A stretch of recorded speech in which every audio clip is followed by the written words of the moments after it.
Bueno, buenos días para todos, para toda la gente que nos escucha en estos podcasts de BQ Renovables, BQ Investiga, todos nuestros grupos.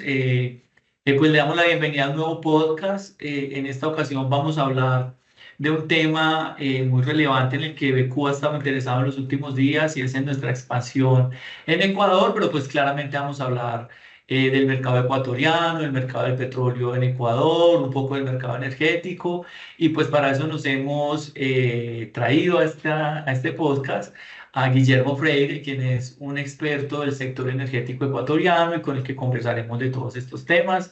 Bienvenido, Guillermo. Quisiera abrir la presentación del día de hoy como que nos des un poco de contexto de quién es Guillermo y cómo se mueve en el sector energético ecuatoriano. Entonces, pues buenos días, Guillermo.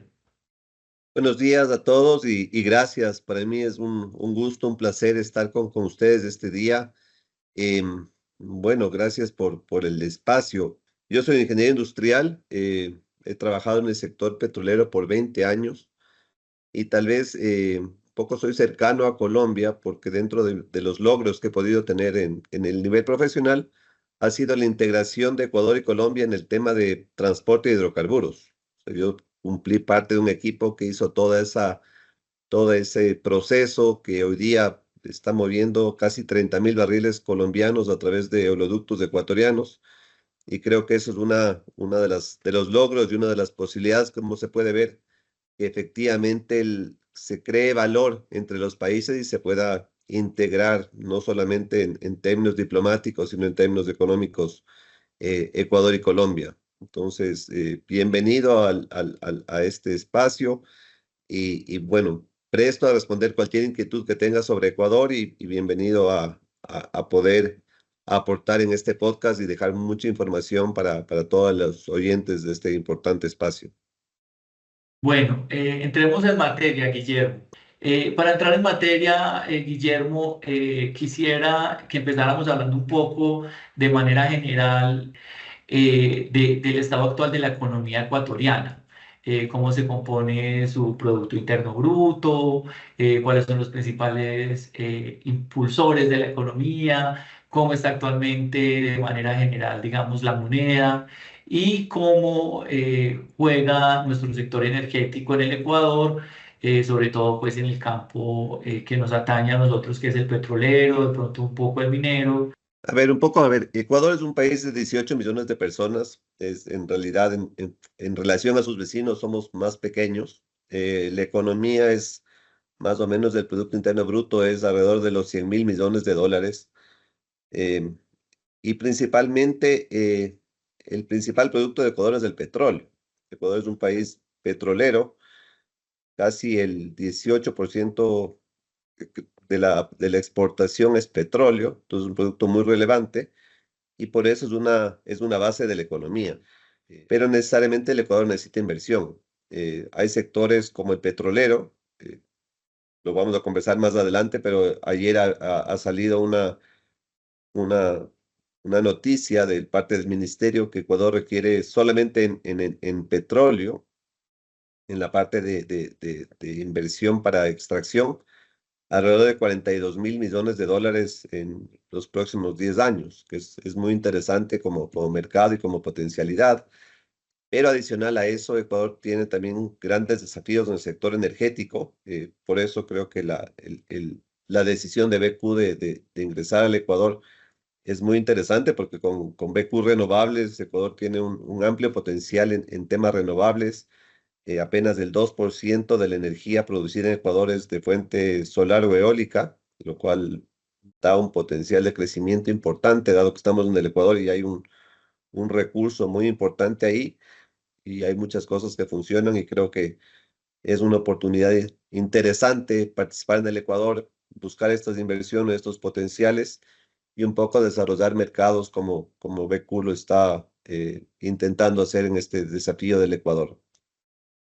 Listo, para pasar, digamos, a temas ya puntuales, pues vamos a hablar de las partes de la cadena de valor del sector petrolero. Empecemos teniendo un poco el contexto del upstream, cómo está en este momento, qué empresas participan y cómo se ve en esta etapa por la que atraviesa Ecuador, digamos, de necesidad de inversión y qué tanta de esa inversión es para este sector de la cadena de valor. A ver, aquí lo voy a diferenciar en corto y largo plazo acá, porque en realidad Ecuador es un país que tiene reservas probadas por encima de los 8.000 millones de barriles. Entonces, el potencial de crecimiento es muy alto y eso que hay yo puedo decir que hay una gran zona del Ecuador que todavía falta de explorar. Cerca de la zona petrolera ecuatoriana todavía nos queda bastante por avanzar y esa es parte de la inversión que te comentaba hace unos minutos de los 40.000 millones de dólares. Pero eh, para hablar del hoy corto plazo, que es un poco tal vez lo más importante, Ecuador produce hoy día 480.000 barriles por día de petróleo. Em, Ha habido varios cambios en la forma contractual, pero de alguna manera la empresa estatal ha sido la que ha prevalecido en el modelo de crecimiento de la industria y Petroecuador hoy día, que es la empresa estatal, tiene 380.000 barriles de esa producción. Y básicamente los modelos contractuales ha habido mucha variación. Hay un contrato de servicios que no es común en Colombia, porque el contrato de participación es más conocido, pero hay un contrato de servicios donde el Estado le paga a un operador un barril por barril producido, o sea, por barril que llega a la superficie, manteniendo siempre el Estado la propiedad del activo en toda la cadena. Eh, y son distintos contratos, yo creo que esos contratos no se van a ofrecer más en Ecuador. El crecimiento viene más por contratos de participación y un poco asediaba la cadena. Ahora, dentro de estas inversiones previstas, Petroecuador, si bien tiene toda esta gran participación, no tiene la capacidad de inversión suficiente para desarrollar sus propios campos. Entonces, parte de esta nueva propuesta que ha hecho el gobierno el día de ayer es parte de la producción de Petroecuador pasarla al sector privado, lo cual multiplica las posibilidades de crecimiento en Ecuador, de buscar nuevos clientes, nuevas inversiones y como te decía yo, creo que eso es muy importante en lo que viene y que Ecuador, como te decía al principio, vive del petróleo. Entonces es muy importante que el petróleo, que la industria mantenga un nivel de inversión suficiente, porque de alguna manera esos ingresos que genera el petróleo sostienen de alguna forma al Estado, toda la maquinaria operativa, y está ahí. En el largo plazo hay una zona en Ecuador que se llama el suroriente, que te digo es una zona más cercana al Perú. Toda la producción de petróleo está en la frontera norte, muy cerca de Colombia, por eso te comentaba, se pudo desarrollar este proyecto de integración. Y todo eso, en el lado peruano hay mucha prospectividad, hay varias empresas, caso de Petrotal, que tiene producción cercano a la zona sur, a la zona norte del Perú, la zona sur de Ecuador, y hay un potencial que está muy importante a desarrollar. Y otro tema que también viene, que yo lo denomino el largo plazo, todo el desarrollo del Golfo en la zona offshore. Ecuador tiene muy poca producción de gas natural y básicamente ese es un mercado, siempre hablamos, y tú que eres experto en temas energéticos, de la transición energética. Ecuador tiene una prospectividad alta en temas de gas natural y creo que eso es parte de esta nueva ronda, es decir, bueno, vamos a hacer un proyecto serio y sostenido para encontrar y producir gas natural, que es parte de esta nueva industria o de este entorno de largo plazo que estamos intentando desarrollar acá en Ecuador. Muy interesante esta visión y sobre todo pues rescato un punto y es el tema de la participación privada ya en el negocio, sobre todo porque esto abre pues un abanico de oportunidades para nuestros clientes en Colombia y en el resto del mundo y digamos pues que estos podcasts precisamente los escuchan todos nuestros clientes que son los operadores pues que hacen parte, que son jugadores regionales. Ahora, hablando del gas, también es una muy buena idea. En Colombia el gas ha sido un vector energético muy relevante y será muy importante en el mediano plazo y definitivamente es el combustible de la transición. Digamos que pasar directamente solamente a energías renovables es un reto muy grande y requiere unas grandes inversiones.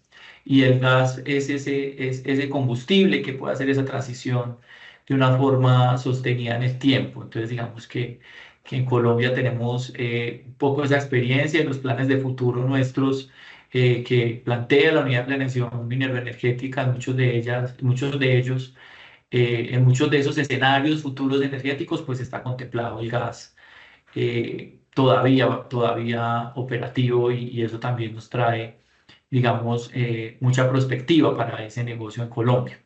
Digamos que para pasar al otro lado, hablemos un poco del midstream, cómo están las empresas operadoras, cómo está el contrato actual de transporte en el Ecuador, quién lo maneja y qué oportunidades se ven de esas integraciones regionales que ya existen o qué futuras integraciones se ven. A ver, el Ecuador es un país que tiene una capacidad disponible de transporte de hidrocarburos en el tema de petróleo.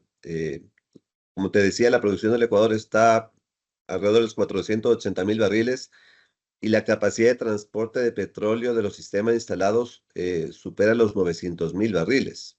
Entonces, eso implica que cualquier crecimiento que se puede dar en la producción de petróleo tiene capacidad de transporte de crudo. Y creo que esa es una de las mejores noticias cuando, un poco de la experiencia de Colombia, cuando hubo el crecimiento de la producción, la dificultad era encontrar el transporte para poder comercializar ese crudo.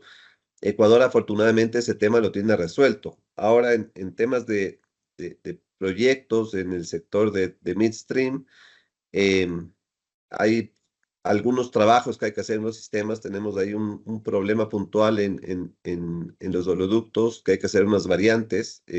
Eso estimamos que se dará en el corto plazo, que son proyectos también que van a traer inversión de afuera, que en realidad son proyectos importantes de variantes de 30 o 40 kilómetros que se tienen que hacer. Está la renovación del contrato con OCP, que es una empresa privada que maneja el oleoducto de crudos pesados. También eso es algo que está ahí. Y algo que venía con lo que mencionaba al final del tema. Ecuador necesita una infraestructura para poder manejar el gas natural.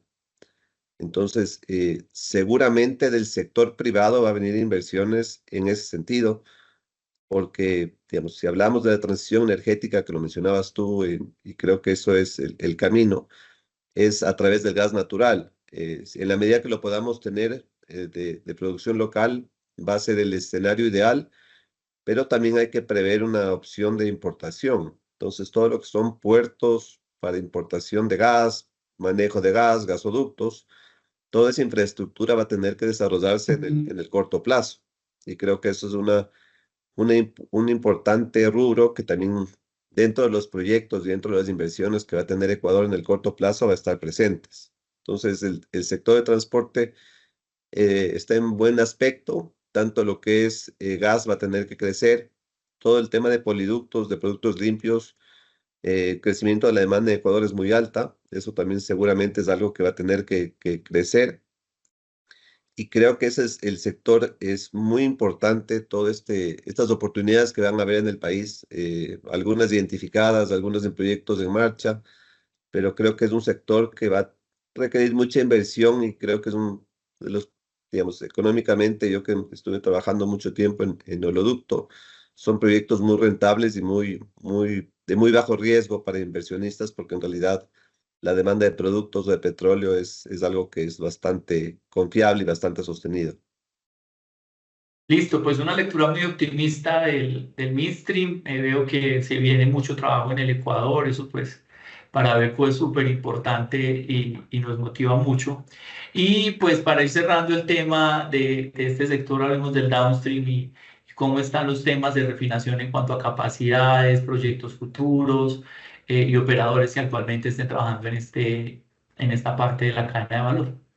A ver, hoy día el actor por ley es Petroecuador. Petroecuador tiene una reserva para refinar el petróleo en Ecuador, pero volvemos un poco al problema de base de Petroecuador, que es la capacidad de invertir.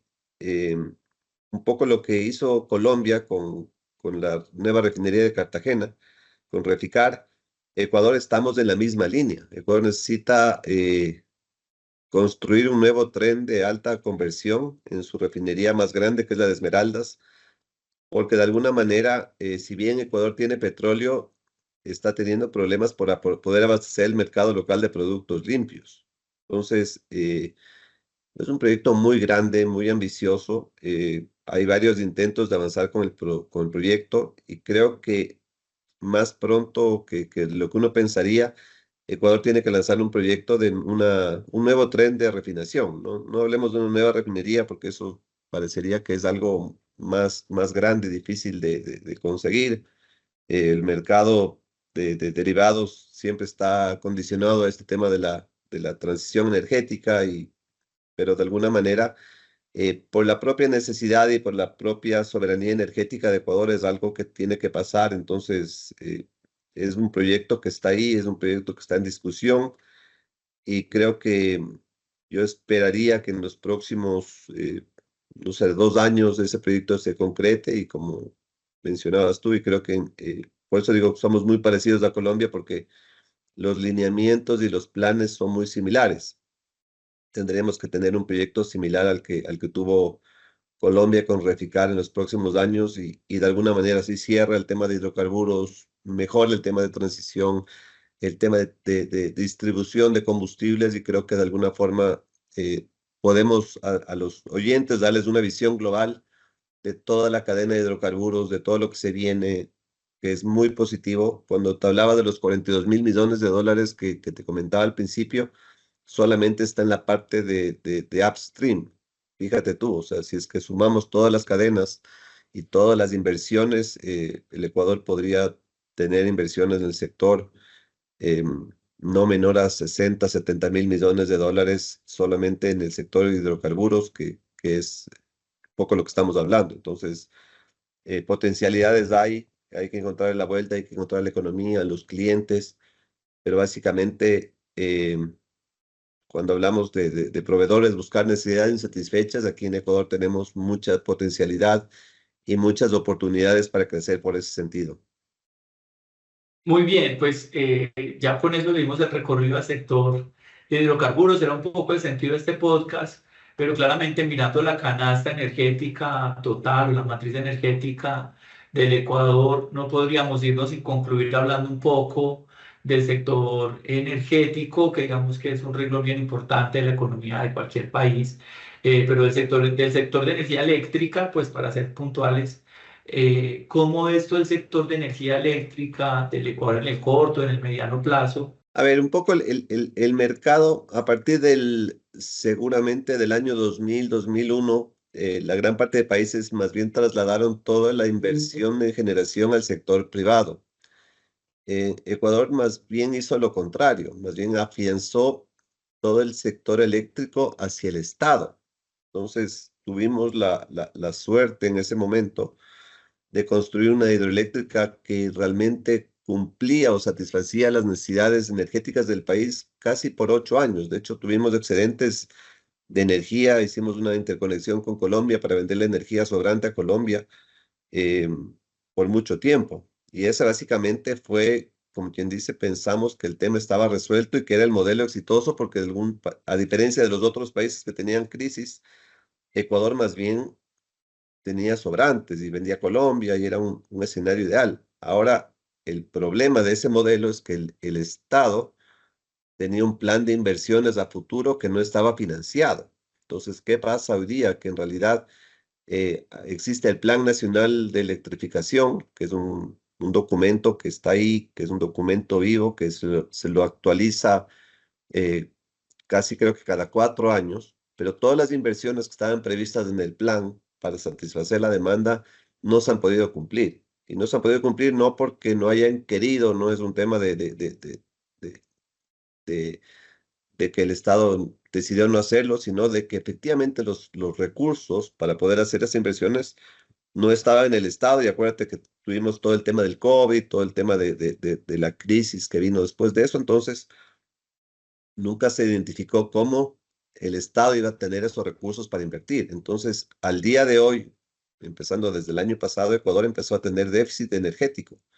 Y el déficit energético viene de la falta de inversión. Entonces, Ecuador tiene que transicionar del modelo estatal, donde el Estado invierte en electrificación y en generación y en transmisión y en distribución, a un modelo donde haya mucha más apertura para que otros capitales inviertan en el sector. Hay mucha potencialidad, creo que es un mercado muy interesante, mucho trabajo que hacer, muchas expectativas que esto cambie en el corto plazo, y creo que eh, yo siempre digo, la experiencia de otras empresas, y hoy día estamos trabajando con la Asociación Iberoamericana de Comercializadores de Energía para poder de alguna forma facilitar este proceso para que el Ecuador encuentre una potencialidad de cambiar el modelo estatal a un modelo de mercado, y esto pueda de alguna forma facilitar el proceso. Hay varias cosas muy positivas con Ecuador y una de ellas es la presión regional. Yo creo que eso es uno de los pilares en los que las personas que están, o las entidades, los gremios que están buscando vender el esquema de mercado para Ecuador podrían basarse. Y la presión regional es que, por ejemplo, la interconexión entre Perú y Ecuador, que es una línea que actualmente ya está adjudicada y se va a construir, pues realmente necesita tener la demanda del otro lado para pagar esa infraestructura, que es un proyecto, pues es un proyecto de alta envergadura. Ese es uno de los impulsos en los cuales Ecuador se podría basar para impulsar un poco la economía de mercado. Digamos que no todo está inventado, pero definitivamente una economía de mercado en donde la demanda sea la que pague la energía sí permite que las inversiones se hagan porque pues claramente las empresas privadas tienen que tener un respaldo de las inversiones que hacen, y cuando esas inversiones las hacen las empresas privadas, pues el Estado adicional pues tiene un beneficio adicional, y es que esos grandes volúmenes de capitales no los tiene que usar para construir presas, sino que esas presas las construye la empresa privada, como lo estoy diciendo. En Colombia tenemos un poco ese modelo.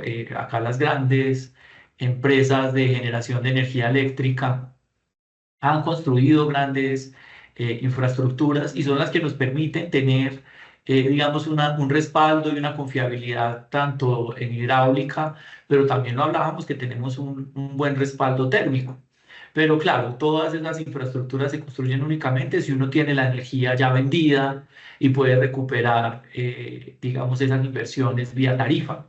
Entonces, digamos que ese es como el otro vector que puede impulsar el tema en Ecuador, y es que las empresas privadas existentes de generación de energía en Ecuador pudieran agremiarse. En Colombia hay muchos gremios, de ejemplo, muy exitosos y que le hacen un fuerte contrapeso al gobierno. Que digamos, pues sin tener ningún partido de ningún lado, es importante que hayan esos contrapesos.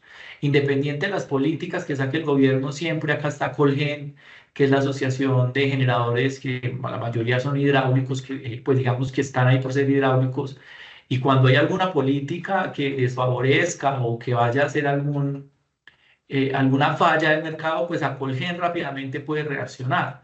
Pasa lo propio con la Asociación de Térmicos, que es ANDEC, en donde cuando también hay alguna señal regulatoria que pueda llegar a perjudicar la generación térmica o la complementariedad de la matriz, pues hay entes o institucionalidad con la cual debatir los asuntos de manera pues acordada, técnica, y sobre todo buscando el beneficio del sistema, y que nunca pasen por escenario que es el apagón, ¿cierto? Un sistema eléctrico, le digo yo a mis estudiantes de mercados, es como un carro que va andando.